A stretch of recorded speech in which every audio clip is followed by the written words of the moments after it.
आकाशवाणी मुंबई. राजश्री आगाशे प्रादेशिक बातम्या देत आहे.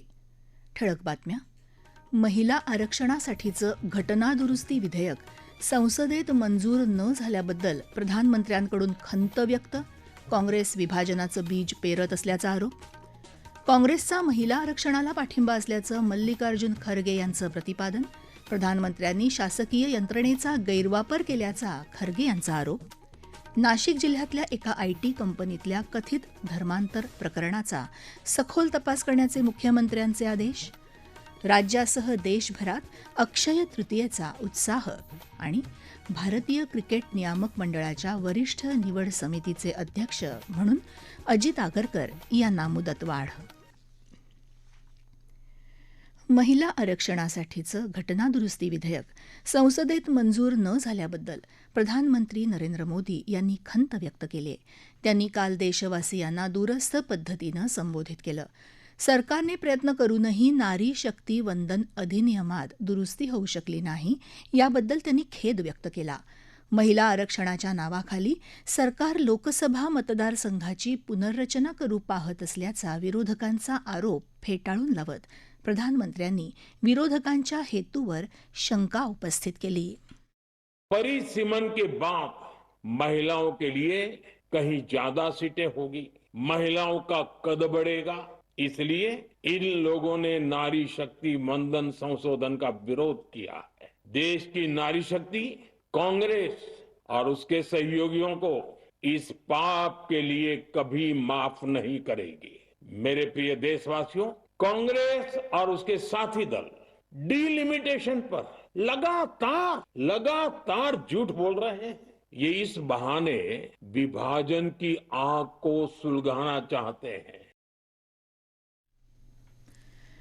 गेल्या 12 वर्षात काहीही ठोस करू न शकलेले प्रधानमंत्री नैराश्यग्रस्त झाले असून कालच्या त्यांच्या भाषणात त्यांनी केवळ राजकीय आरोप प्रत्यारोप केल्याची टीका काँग्रेसचे राष्ट्रीय अध्यक्ष मल्लिकार्जुन खरगे यांनी समाजमाध्यमावर केली.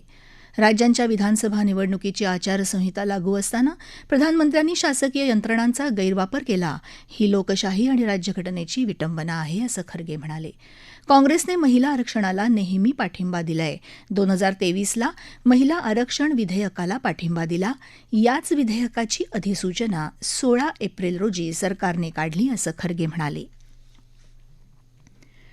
पश्चिम बंगाल आणि तामिळनाडू विधानसभा निवडणुकीसाठीचा प्रचार शिगेला पोहोचलाय. सर्व पक्षांचे प्रमुख नेते आपापल्या उमेदवारांचा जोरदारपणे प्रचार करत आहेत. भाजपा नेते आणि प्रधानमंत्री नरेंद्र मोदी यांनी आज पश्चिम बंगालमध्ये बांकुरा जिल्ह्यात बिष्णुपूर इथं एका प्रचारसभेला संबोधित केलं. महिला आरक्षण विधेयक रोखण्यासाठी तृणमूल काँग्रेसनं काँग्रेसबरोबर संगनमत केलं. जनता त्यांना याची शिक्षा देईल, अशी टीका त्यांनी केली. पुरुलिया इथल्या एका रॅलीलाही त्यांनी संबोधित केलं. तृणमूल काँग्रेसच्या भ्रष्टाचारी कारभारामुळे राज्यातल्या जनतेत भीतीचं वातावरण निर्माण झाल्याचा आरोप त्यांनी केला. तृणमूल काँग्रेसच्या नेत्या आणि मुख्यमंत्री ममता बॅनर्जी यांनीही हुगळी आणि पूर्व वर्धमान जिल्ह्यात प्रचारसभा घेतल्या.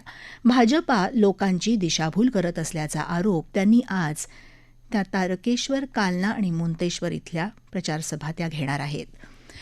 काँग्रेस, डावे पक्ष आणि इतर राजकीय पक्षांकडूनही राज्यात जोरदार प्रचार सुरू आहे. केंद्रीय गृहमंत्री अमित शहा यांनी तामिळनाडूत इरोडमध्ये शिवगिरी आणि मोडाकुरुची इथं प्रचार केला. द्रमुक सरकार निष्क्रिय असून त्यांनी लोककल्याणाकडे दुर्लक्ष केल्याची टीका त्यांनी केली. अण्णा द्रमुकचे सरचिटणीस एडाप्पाडी के पलानीस्वामी यांनी नामक्कल इथं प्रचार केला. आपला पक्ष सत्तेवर आला तर शेतकऱ्यांना 1400 युनिट मोफत वीज देण्याची घोषणा त्यांनी केली.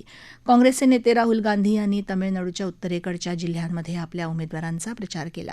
राष्ट्रीय जनता दलाचे नेते तेजस्वी यादव यांनीही कोईम्बतूर, तिरुपूर आणि निलगिरी भागात धर्मनिरपेक्ष पुरोगामी आघाडीच्या उमेदवारांच्या प्रचार फेरीत सहभाग घेतला. तर कनिमोई यांनी वृद्धाचलम इथं प्रचार केला. टीव्हीके पक्षाच्या नेत्यांनीही तिरुचिरापल्ली पूर्व इथं रोड शो केला. नाशिक जिल्ह्यातल्या एका आयटी कंपनीतल्या कथित धर्मांतर प्रकरणाचा पोलिसांनी सखोल तपास करावा असे आदेश मुख्यमंत्री देवेंद्र फडणवीस यांनी दिलेत. राज्यातल्या कायदा आणि सुव्यवस्थेच्या परिस्थितीचा आढावा घेण्यासाठी काल झालेल्या उच्चस्तरीय बैठकीत त्यांनी हे निर्देश दिले. या प्रकरणी दोषी व्यक्तींना कठोर शासन व्हावं यासाठी तपासात कोणतीही त्रुटी राहणार नाही याची खात्री करावी अशी सूचना त्यांनी यावेळी केली.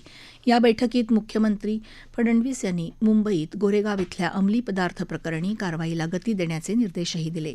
11 एप्रिल रोजी गोरेगाव इथल्या नेस्को प्रदर्शन केंद्रात आयोजित एका कार्यक्रमात अंमली पदार्थांच्या अतिसेवनामुळे MBAच्या 2 विद्यार्थ्यांचा मृत्यू झाला होता.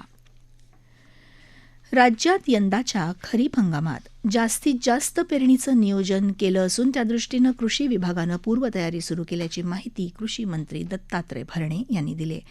अल निनोचा शेतीवर होणारा संभाव्य परिणाम, पर्जन्यमानाची स्थिती आणि त्यानुसार पीक पद्धती यावर चर्चा करण्यासाठी पुण्यात राज्यस्तरीय कार्यशाळेचं आयोजन करण्यात आलं असून शिवाजीनगर इथं सारथीच्या नव्या सभागृहात उद्या सकाळी 10:30 वाजता ही कार्यशाळा आयोजित केल्याची माहितीही भरणे यांनी दिली. या प्रादेशिक बातम्या आकाशवाणीच्या मुंबई केंद्रावरून देत आहोत. आकाशवाणी मुंबईच्या एअर न्यूज मुंबई या इन्स्टाग्राम पेजवर आपल्याला दिवसभर महत्त्वाच्या बातम्या वाचता येतील. आकाशवाणी मुंबईच्या प्रादेशिक वृत्त विभागात हंगामी तत्वावर संपादक तथा वार्ताहर मराठी, वार्ताहर इंग्रजी, वृत्तनिवेदक तथा भाषांतरकार आणि प्रसारण सहाय्यक या पदांसाठी पात्र उमेदवारांकडून अर्ज मागवण्यात येत आहेत. सर्व पदांसाठीची पात्रता, अर्ज, प्रवेश शुल्क तसंच निवड संबंधीचा तपशील newsonair.gov.in/vacancies या संकेतस्थळावर उपलब्ध आहे. अर्ज करण्याचा अखेरचा दिनांक आहे 30 एप्रिल 2026. त्वरा करा आणि लगेच अर्ज पाठवा. प्रादेशिक बातमीपत्रात आपलं पुन्हा एकदा स्वागत. राज्यासह देशभरात आज अक्षय तृतीयेचा सण उत्साहात साजरा होतोय. 3.5 मुहूर्तांपैकी एक समजला जाणारा हा सण कधीही नाश न पावणारं सुख आणि समृद्धीचं प्रतीक समजला जातो. अक्षय तृतीयेच्या निमित्तानं महाराष्ट्रात मुंबईसह राज्यभरात सणाचा उत्साह आहे. छत्रपती संभाजीनगर जिल्ह्यासह मराठवाड्यातल्या सर्व प्रमुख शहरांच्या बाजारपेठांमध्ये आज नागरिकांचा खरेदीचा उत्साह दिसून येतोय. बाजारपेठ आंबे, डांगर आणि मातीच्या घागरींनी सजली आहे. आजच्या मुहूर्तावर राज्यात मोठ्या प्रमाणात विवाह सोहळे देखील होतात. हे लक्षात घेऊन राज्य शासनानं बालविवाह रोखण्यासाठी कडक उपाययोजना केल्या आहेत. यंदा सोन्याचे दर विक्रमी पातळीवर असले तरी सोनं खरेदीचा उत्साह मात्र कायम आहे. आज परशुराम जयंती आणि महात्मा बसवेश्वर यांची जयंती देखील साजरी होती. त्यानिमित्त राष्ट्रपती द्रौपदी मुर्मू, प्रधानमंत्री नरेंद्र मोदी, राज्यपाल जिष्णुदेव वर्मा आणि मुख्यमंत्री देवेंद्र फडणवीस यांनी जनतेला शुभेच्छा दिल्या आहेत. मुंबई गोवा महामार्गावर रत्नागिरी हातखंबा इथं आज पहाटे लोखंडी सळ्या घेऊन जाणारा एक ट्रक विहिरीत कोसळून झालेल्या अपघातात ट्रकचा चालक आणि क्लीनर गंभीर जखमी झाले. अपघातापूर्वी या ट्रकनं 3 ते 4 वाहनांना धडक दिली. ट्रकच्या क्लीनरला रुग्णालयात दाखल केलं असून चालकाला गाडीतून बाहेर काढण्याचे प्रयत्न सुरू असल्याचं आमच्या वार्ताहरानं सांगितलं. बुलडाणा जिल्ह्यात समृद्धी महामार्गावर आज पहाटे एक खासगी बस उलटून झालेल्या अपघातात एका बालकाचा मृत्यू झाला तर 25 प्रवासी जखमी झाले. बस उलटल्यावर मागून येणारी गाडी त्यावर आपटून त्या गाडीचंही नुकसान झालं. जखमी प्रवासी जवळच्या खासगी रुग्णालयात उपचार घेत आहेत. पनवेल तालुक्यात पाडेघर परिसरातल्या एका कार्गो कंपनीच्या रासायनिक गोदामात काल आग लागली. यावेळी झालेल्या स्फोटांमुळे परिसरात घबराट पसरली. आगीत कोणतीही हानी झाल्याचं वृत्त नाही. भंडारा जिल्ह्यातल्या अड्याळ इथं एका युवकानं एका अल्पवयीन मुलीवर वारंवार लैंगिक अत्याचार केल्याचं उघडकीला आलं असून पोलिसांनी त्याला ताब्यात घेतलंय. संबंधित युवकाविरोधात गुन्हा दाखल झाला आहे. BCCI अर्थात भारतीय क्रिकेट नियामक मंडळानं वरिष्ठ निवड समितीचे अध्यक्ष म्हणून अजित आगरकर यांचा कार्यकाळ 1 वर्षानं वाढवलाय. 2027च्या एकदिवसीय क्रिकेट विश्वचषकाच्या तयारीच्या दृष्टीनं हा निर्णय घेतल्याचं नियामक मंडळानं म्हटलंय. जुलै 2023मध्ये आगरकर यांची वरिष्ठ निवड समितीचे अध्यक्ष म्हणून नियुक्ती झाली होती.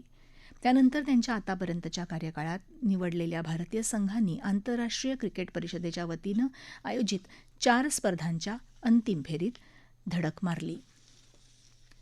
IPL T20 क्रिकेट स्पर्धेत आज कोलकाता इथल्या ईडन गार्डन मैदानावर थोड्याच वेळात कोलकाता नाईट रायडर्स आणि राजस्थान रॉयल्स यांच्यातल्या सामन्याला सुरुवात होईल. या सामन्यात राजस्थान रॉयल्सनं नाणेफेक जिंकून प्रथम फलंदाजी करायचा निर्णय घेतला आहे. स्पर्धेत आज पंजाब किंग्ज आणि लखनौ सुपर जायंट्स यांच्यातही सामना होणार आहे. संध्याकाळी 7:30 वाजता चंदीगडच्या महाराजा यादविंद्र सिंग मैदानावर हा सामना खेळला जाईल.